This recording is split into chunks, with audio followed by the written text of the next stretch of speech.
என் இனிய தமிழ் மக்களுக்கு புரிசைகரா சுந்தரின் அன்பான வணக்கங்கள். இந்த வாரம் ஒரு முக்கியமான சண்டையை பற்றி பேச போகிறோம். Adani versus George Soros. பொதுவாக போன வருஷம் பங்குச்சந்தைகள் ரொம்ப பிரச்சனையாக இருந்தது. 2000 வருஷத்தில் .com பபுள்னு பெரிய பிரச்சனை இருந்தது. 2008 லீமன் பிரதர் கொலாப்ஸ்னு பிரச்சனை இருந்தது. 2020 கரோனா வைரஸ் பெரிய பிரச்சனையாக இருந்தது.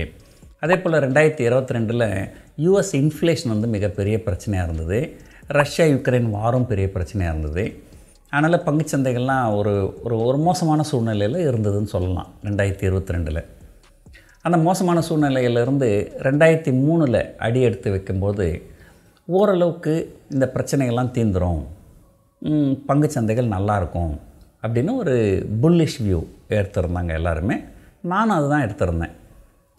நான் ஜனவரியில் ஒரு முதல் வாரத்தில் ஒரு வீடியோ வெளியிட்டிருந்தேன். அதில் நான் ரொம்ப புல்லிஷாக இருந்தேன். நிஃப்டி குறியீட்டு எண் கிட்டத்தட்ட 20,500 21,000 வரைக்கும் போகிறதுக்கு வாய்ப்புகள் நிறைய இருக்குது அப்படின்னு சொல்லியிருந்தேன். பொதுவாகவே ஒரு வருஷம் பங்குச்சந்தைகள் நல்லா இல்லைன்னா அடுத்த வருஷம் பங்குச்சந்தைகள் நல்லாயிருக்கும். அது இல்லாமல் பிரச்சனைகள்லாம் கொஞ்சம் கொஞ்சமாக குறைஞ்சிக்கின்னு வருது. அதனால் பங்குச்சந்தைகள் நல்லாயிருக்கும்னு எதிர்பார்த்தேன். ஆனால் அந்த ஜனவரி கடைசி வாரத்தில் ஹிடன்பெர்க் அப்படிங்கிற ஒரு ரிசர்ச் நிறுவனம் அதானி பற்றி சில செய்திகள்லாம் வெளியிட்டிருந்தாங்க. ஸோ அது ஒரு மிகப்பெரிய பிரச்சனையை உருவாக்கிடுச்சு. அதுவும் இல்லாமல் அவங்க பிரச்சனைகளை மட்டும் எழுப்பாமல் நாங்கள் அதானியில் ஷார்ட் செல் பண்ணியிருக்கிறோம் அப்படின்னு சொல்லியிருந்தாங்க.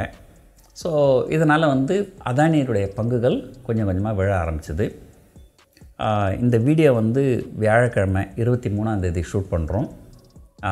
இன்றைக்கு வரைக்கும் பார்த்திங்கன்னா அதானி குழுமத்தினுடைய பங்குகள் கிட்டத்தட்ட 70% 80% வரைக்கும் இறங்கியிருக்கு. சராசரியாக 72-73% அதானி குழுமத்தினுடைய பங்குகள். அதானி குழுமத்துக்கு கிட்டத்தட்ட 10 பங்குகள் இருக்குது. Adani Enterprise, Adani board, Adani Total Gas, Adani Green, Adani Wilmar, Adani Power, NDTV, Ambuja Cements and ACC, Adani Transmission. So மொத்தம் 10 பங்குகள். இதில் ஏசிசியும் அம்புஜாவும் ஓகே, ஓரளவு பரவாயில்ல. ஏன்னா அது ஏற்கனவே எஸ்டாப்ளிஷ்டாக இருந்த கம்பெனி இவங்க வாங்கினாங்க. பட் மற்ற பங்குகள்லாம் பார்த்திங்கன்னா பெரும்பாலும் அதானி குரூப் மிக பெரும் சரிவை நோக்கி போகின்றிருக்கு. இந்த ஹிடன்பெர்க் ரிசர்ச் சொல்லும்போதே இவங்களுடைய பங்குகள்லாம் கிட்டத்தட்ட 85% அதிகமாக வேல்யூவில் இருக்குது அப்படின்னு சொல்லியிருக்காங்க. ஆனால் அது கிட்டத்தட்ட 70-75% ஆல்ரெடி இறங்கிடுச்சு. அப்போ என்கிட்ட சிலர் கேட்டாங்க, என்னங்க ஹிடன்பெர்க் ரிசர்ச் ஒரு சின்ன நிறுவனம், ஒரு 5 பேர் தான் வேலை செய்கிறாங்க, அவங்களுடைய ரிப்போர்ட்டுக்கு மார்க்கெட் இவ்வளோ வயலண்ட்டாக ரியாக்ட் ஆகுது அப்படின்னு கேட்டாங்க. அப்போ நான் சொல்லேன், இந்த ஹிடன்பெர்க் ஒரு ஃப்ரண்ட் தான், இவங்களுக்கு பின்னாடி யாரோ பெரிய ஆள் இருக்கிறாங்க அப்படின்னு சொல்லியிருந்தேன். அது கரெக்டாக அந்த யார் பெரிய ஆள் அப்படிங்கிறது ஒரு 2-3 வாரத்தில் தெரிஞ்சு போச்சு. இது ஜார்ஜ் சோரோஸ். யார் இந்த ஜார்ஜ் சோரோஸ்? இவர் ஒரு மிக பெரும் பணக்காரர். இவர் ஒரு ஹெட்ஜ் ஃபண்ட் நடத்துகிறாரு.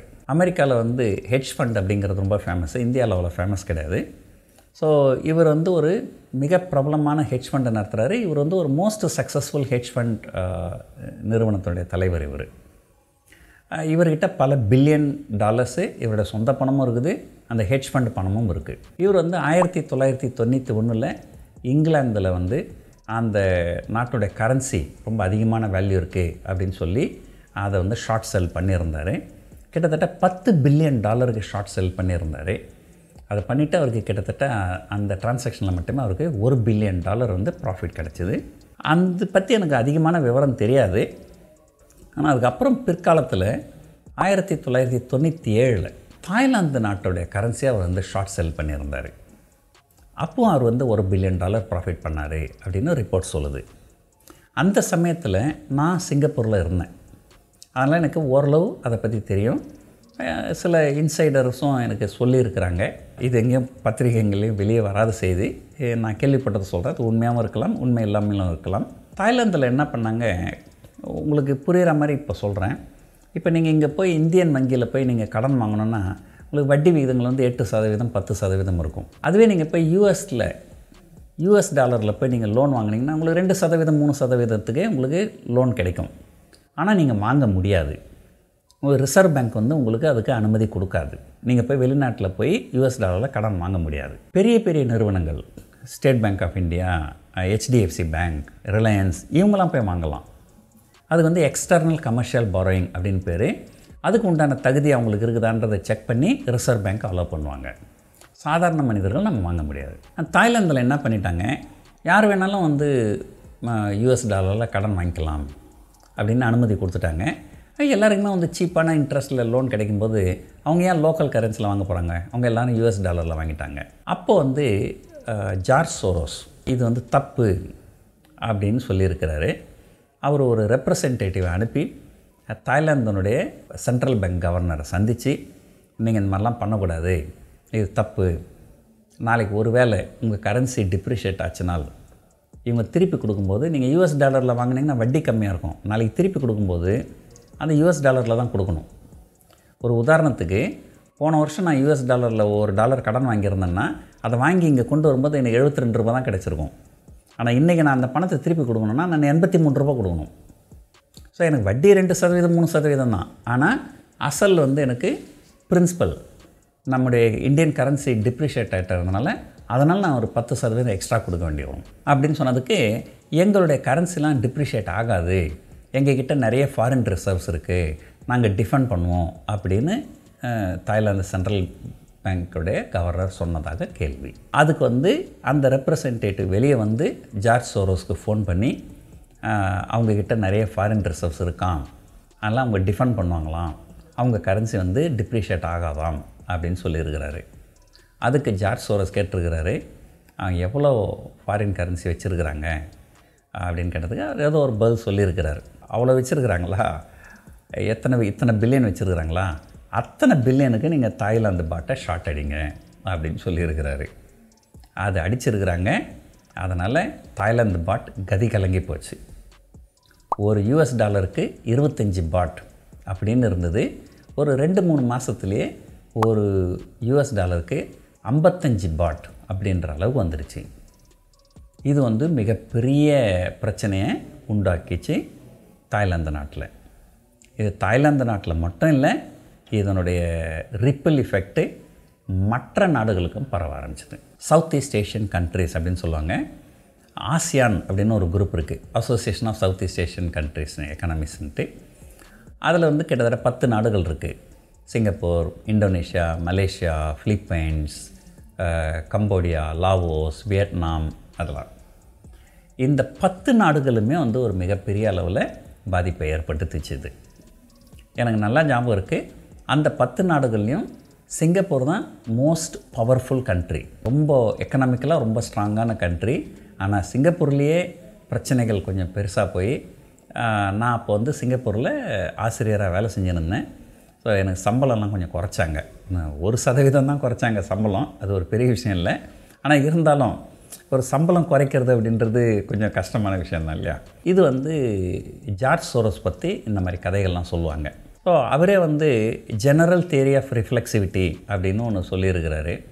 எங்கெங்கெல்லாம் வந்து பபுள் வந்து அதிகமாக இருக்குதோ அங்கெல்லாம் வந்து கண்டிப்பாக ஒரு ஷார்ட் செல் பண்ணுவேன் அப்படின்னு சொல்லியிருக்கிறாரு. இந்த இடத்துல வந்து அவங்களுடைய ரிசர்ச் ரிப்போர்ட் படி அதானியோடைய ஷேர்ஸ் வந்து பபுள் டெரிட்டரியில் இருந்திருக்கு. அது ஏறக்குறைய உண்மை தான் அது. ஸோ அதனால் அவங்க வந்து அதானி குரூப் ஷேர்ஸ் வந்து ஷார்ட் செல் பண்ணியிருக்கலாம். பண்ணினாங்கன்னு ஏன் என்னால் சொல்ல முடியாதுன்னா, டெக்னிக்கலாக வந்து இந்திய பங்குச்சந்தைகளில் வந்து இந்தியர்கள் மட்டும்தான் ட்ரேட் பண்ண முடியும், அல்லது ஃபாரின் போர்ட்ஃபோலியோ இன்வெஸ்டர் அதை ரிஜிஸ்டர் பண்ணவங்க அவங்க பண்ண முடியும். ஜார்ஜ் சோரோஸுடைய ஃபண்டு வந்து இங்கே வந்து அந்த மாதிரி எஃபிஐயாக ரிஜிஸ்டர் பண்ண மாதிரி எனக்கு தெரியல. ஒருவேளை மற்ற எஃபிஐஸ் இங்கே ரிஜிஸ்டர் பண்ண எஃபிஐஸ்க்கு இவர் ஃபண்ட் பண்ணியிருக்கலாம், ஏதாவது செஞ்சுருக்கலாம். இவர் டைரெக்டாக செஞ்சுருக்கிறதுக்கு உண்டான வாய்ப்புகள் குறைவு அப்படின்றது தான் என்னுடைய கருத்து. ஆனால் இன்டைரக்டாக கண்டிப்பாக இவங்க வந்து ஷார்ட் செல் பண்ணியிருக்கலாம். அது ஒன்று.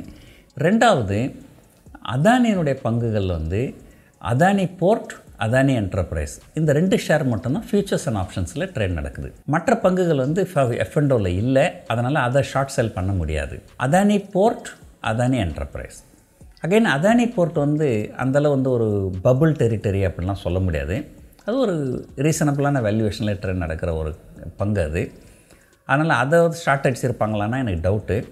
ஸோ அதனால் வந்து இவங்களுடைய பெரும்பாலான ஷார்ட்ஸ் பார்த்திங்கன்னா அதானி என்டர்பிரைஸில் தான் இருந்திருக்கும் அப்படின்றது என்னுடைய கருத்து. அதனால தான் அதானி என்டர்பிரைஸ் ஒரு அளவே இல்லாமல் வந்து வாலட்டிலிட்டி, ஆனால் தொடர்ந்து பங்குகள் இறங்கிக்கின்னு தான் வருது. இப்போது இந்த சண்டை எங்கே போய் முடிய போகுது, எப்படி முடிய போகுது, இதில் யார் ஜெயிக்க போகிறா, யார் ஜெயிக்க போகிறா அப்படிங்கிறதுக்கு வந்து காலம்தான் பதில் சொல்லணும். ஆனால் ரெண்டு பேரும் எதை நோக்கி போகிறாங்க அப்படின்றத பற்றி நம்ம பேசுவோம். ஒன்று, அதானி வந்து இவங்க என்ன பண்ணுறாங்க, இந்த டேமேஜ் கண்ட்ரோல். இவங்க என்ன பண்ணுறாங்க, சரி இவங்க பிஸ்னஸ் எக்ஸ்பென்ஷனெல்லாம் கொஞ்சம் நிறுத்தி வைக்கிறாங்க, கொஞ்சம் வாங்கின கடன்லாம் திருப்பி கொடுக்குறாங்க, இவங்களாம் இன்வெஸ்டர்ஸ்க்கு ஒரு நம்பிக்கை ஏற்படுத்துறதுக்காக. இது ஒரு பக்கம் இவங்க பண்ணிட்டுருக்காங்க. ஆனால் பங்குகள் வந்து பங்குச்சந்தைகள் வந்து அது எதையுமே பாசிட்டிவாக எடுத்துக்கல, பங்குகள் தொடர்ந்து சரிஞ்சுக்கின்னு தான் வருது. இவங்க என்ன பண்ணுவாங்க, இந்த ஷார்ட் செல் பண்ணுறவங்க, அது ஜார்ஜ் சோரோஸாக இருக்கலாம், அல்லது ஹிடன்பெர்க்காக இருக்கலாம், அல்லது இவங்களுக்கு பின்னாடி வேறு யாரோ ஒரு பெரிய மனிதர்கள் கூட இருக்கலாம். இவங்க என்ன பண்ணுவாங்க, இந்த பங்குகளை தொடர்ந்து ஷார்ட் அடிச்சிக்கினே வருவாங்க. அப்போ என்ன ஆகும், பங்குகளுடைய விலைகள் வந்து அதீதமாக இறங்கும். இப்போ அதீதமாக இறங்கும்போது என்ன நடக்கும்னா, இந்த அதானி குழுமம் வந்து இவங்களுடைய பங்குகளை அடமானம் வச்சு வங்கிகளில் கடன் வாங்கியிருப்பாங்க. ஒரு உதாரணத்துக்கு அதானி என்டர்பிரைஸோட ஷேர் 4000 ரூபா இருக்குது அப்படின்னு வச்சுப்போம். அதை அடமானமாக கொடுத்து ஒரு 3000 ரூபா கடன் வாங்கியிருப்பாங்க. இப்போ அந்த அதானி என்டர்பிரைஸ் ஷேர் விலையே வந்து 3000 ரூபாய் கீழே வந்துடுச்சு. அப்போது பேங்க்குக்கு சேஃப்டி கிடையாது.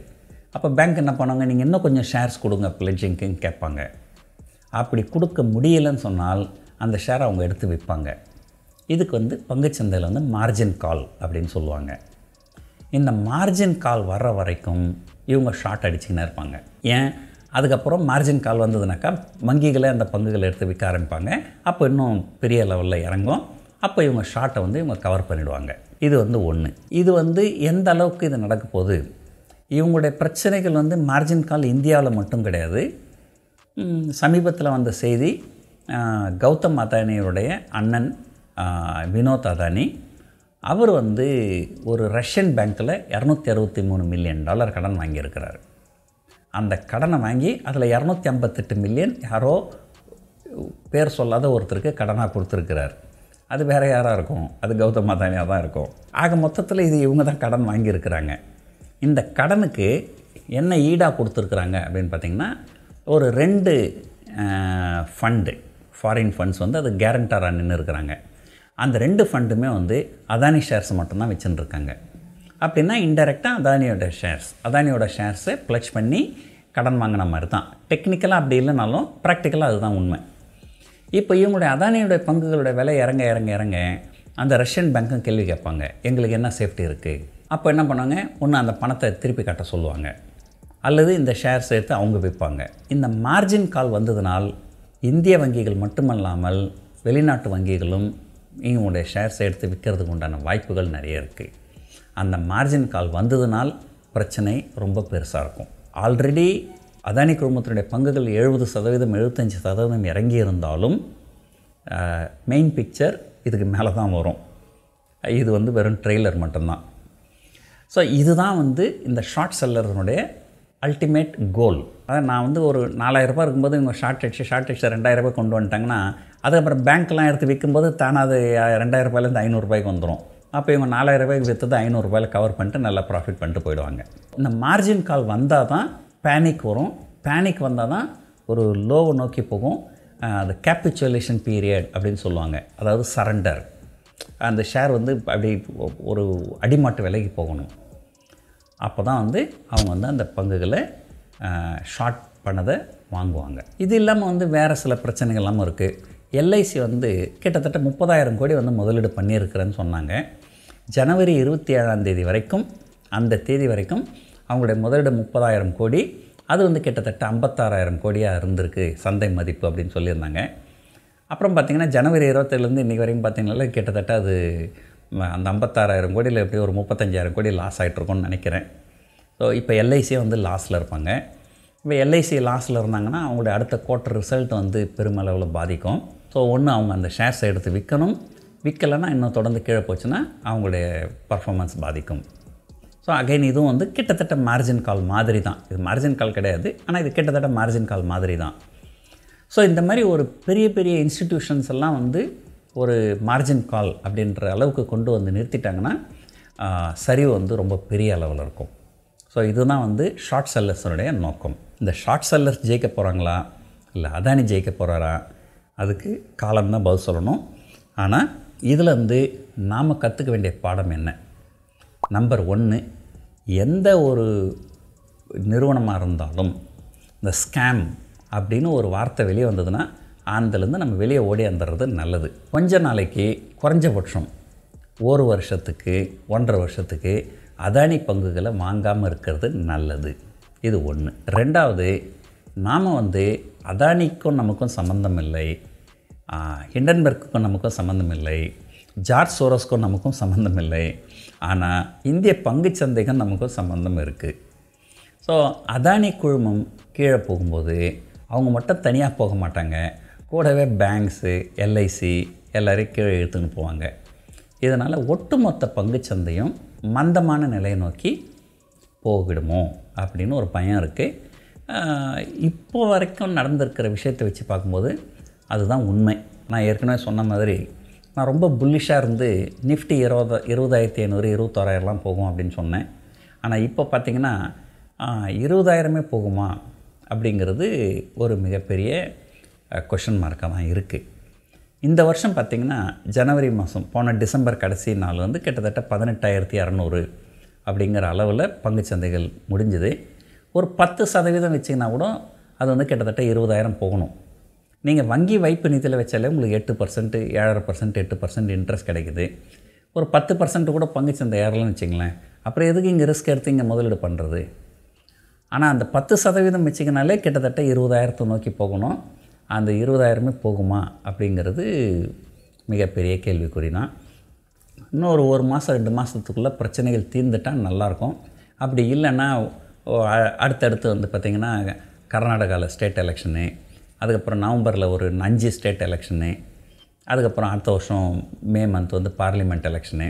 ஸோ நிறைய அன்சர்டனிட்டிஸ்லாம் வர ஆரம்பிச்சிடும், பிரச்சனைகள் இருக்கும். அதனால் பங்குச்சந்தையினுடைய எதிர்காலம் அடுத்த 1 வருஷத்துக்கு என்ன சொல்கிறது, ஒரு பிரகாசமாக இல்லை அப்படின்னு தான் சொல்லணும். அதுக்கேற்ற மாதிரி நம்முடைய நடவடிக்கைகள் இருக்கணும். ஸோ இதுதான் இந்த வீடியோவில் நான் உங்களுக்கு சொல்ல விரும்புகிறது. இந்த வீடியோ உங்களுக்கு பிடிச்சிருக்குன்னு நினைக்கிறேன். நன்றி, வணக்கம்.